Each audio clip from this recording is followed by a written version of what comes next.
देवी की अर्चना करते हैं, उपवास करते हैं, अलग अलग इलाकों में यज्ञ होते हैं और रात को देवी का जागरण होता है। ऐसे में रास्ते पर जो मटन मच्छी और शौरमा की दुकानें हैं, जो सरेआम मटन मच्छी बेचते हैं, वो बंद होना चाहिए।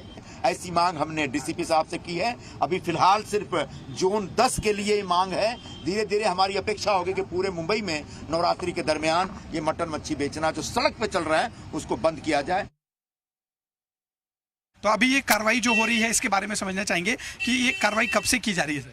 ये कंटिन्यू कार्रवाई होता है। अच्छा, हर रोज होता है ये? हाँ, जब सब और जगह अवैध रूप से चलाई जा रही थी पूरी? हाँ, अवैध। देखिए, मीट की इस दुकान पर कार्रवाई हुई है, पुलिस जो है बंदोबस्त है। जाहिर है कि जिस तरह से अवैध रूप से ये सब कुछ चलाया जा रहा है उसको ध्यान में रखते हुए इस एक्शन को अंजाम दिया जा रहा है। सर, और भी होना है यहाँ पे आसपास में? नहीं, ये मिला, इसका हो गया।